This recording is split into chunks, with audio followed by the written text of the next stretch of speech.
Good morning, dear students. So today is 3rd December 2020 and the time is allotted for the BA semester 5th students of economics, and the paper which I am dealing is research methods and methodology paper.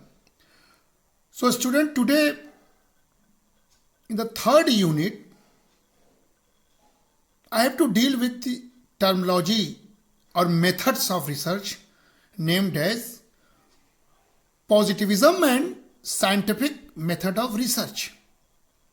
So these two terminologies you have to understand for the purpose of your specific research. And in the undergraduate level, when you will learn these two terminologies, then later on when you will move to the postgraduate level or research level, then you may apply this type of terminology in the research purpose. So students, let's start the terminologies and make clear that you understand its meaning, because at undergraduate level, if you understand the meaning of these terminologies, this will be better for your future postgraduate level courses as well as research purpose. So let us start with the positivism. Students, as a philosophy, positivism adheres to the view that only factual knowledge gained through observation. This is very much important. The line you have to learn, understand and remember, that positivism adheres to the view that any factual knowledge gained through observation, including measurement, is trustworthy. In positivism, studies the role of researcher is limited to data collection and interpretation in an objective way. So this is very, very specific, that you have to be objective, you have to be factual, and you have to be trustworthy on your measurement. This is the philosophy behind positivism. And when I will bifurcate these points, I may say that in positivism, the external world is real and direct observation of behavioral phenomena is required to confirm or refute hypotheses. And also, students, observations must be value-free and emotionless. Interpretations have no place in science. So this is very much important. In positivism, when you are believing that this world is real, observation must be value-free and emotionless. There will be no work for emotions in your research when you are conducting the positivism research method. And students, then we may say the reality is consistent, findings are generalizable. Through this research, when you find any conclusion, that will be consistent and the findings are, you may generalize the findings. So this is how you have to define the terminology positivism. And then dear students, let's also narrate certain characteristics and certain points regarding this terminology. I may start by saying that positivism refers to the school of thought that the only true or valid form of knowledge is that which is scientific. The principles and methods of the natural science, such as chemistry or physics, are used to study human behavior, which in itself is objective and tangible in nature. The researcher can observe human behavior and measure facts and laws or theories of behavior can be developed. Concepts such as, this is very much important, you have to understand this, that concepts such as feelings, emotions, beliefs, and so on have no place in research as they cannot be directly observed or measured, and they are unreliable and they are not constant over time. So nowadays, in this COVID era, or in the situation prevailing in India, we all are moving towards valuation of the senses, valuation of the family system, quantification of the trusteeship systems, etc. The nature of research will be prevail on this type of issues, because on one hand, positivism says that there is no concept of feelings, emotions, beliefs in positivism, and there is no place in the research area, whereas nowadays research areas are open for these fields also. So we have to balance when we will proceed towards the new area of research. Okay, so students, measurement should be objective in this positivism. This approach involves precise measurements which can be controlled or manipulated by the researcher. Others could see the same evidence for themselves and reach the same conclusions. Such exact measurement allows statistical analysis which provides an impartial and precise answer. Careful research designs can show causal relationship. For example, X causes Y. So this is very much important. You have to establish the causal relationship between X and Y. And the researcher has no influence on the findings and has no personal influence on the results.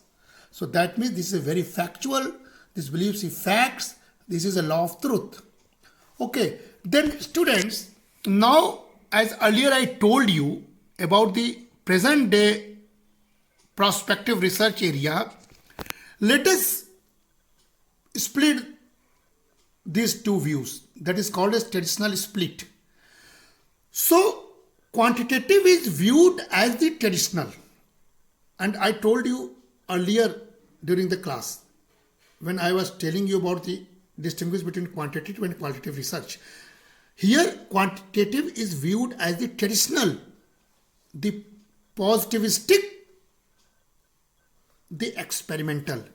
That means quantitative is a traditional positivistic approach, whereas qualitative is viewed as the constructive or naturalistic post-positivist or post-modern perspective. So this is nowadays phenomena that you have to use both qualitative as well as quantitative for the real research work, in which there could be valuation of emotions and feelings also. So both can be seen as scientific, and good research in either remains a systematic and rigorous process.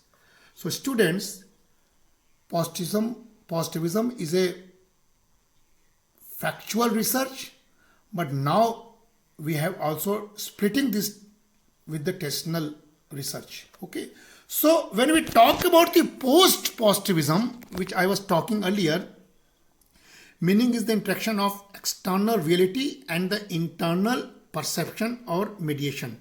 Some thoughts, constructs, etc. can be observed directly but can be inferred from observational data. Observations are necessarily influenced by perception and cognition and can therefore never be totally value free.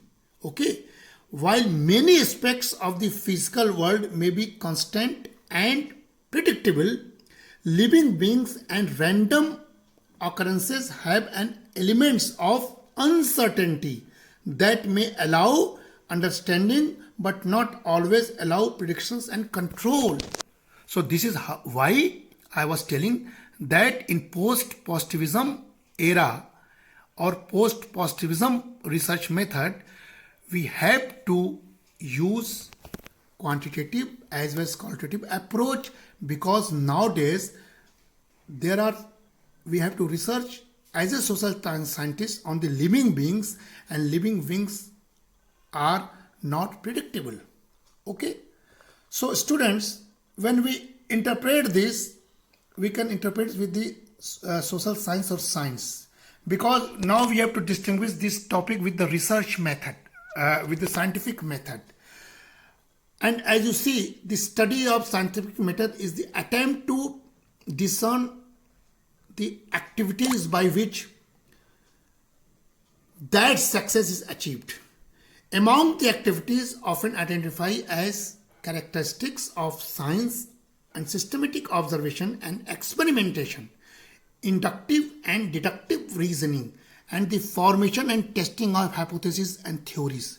This is how you have to distinguish between positivism and scientific method. So we may say that the scientific method is a tool that helps scientists and the rest of us to solve problems and determine answer to question in a logical format.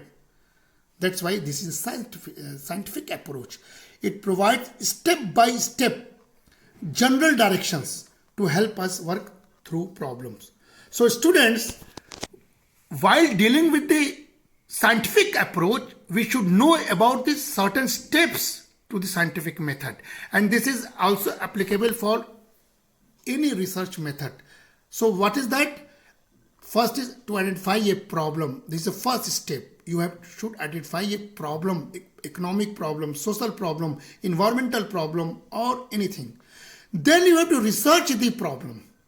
Then you have to formulate a hypothesis.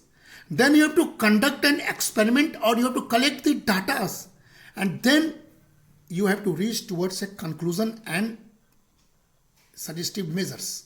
So there are 5 steps to scientific methods, and I will stop here by explaining this flow diagram, that in scientific method, first you have to ask question through yourself, then do background research, then construct hypothesis, then test with an experiment, and then analyze results, draw conclusion. These are the 5 steps I earlier told you.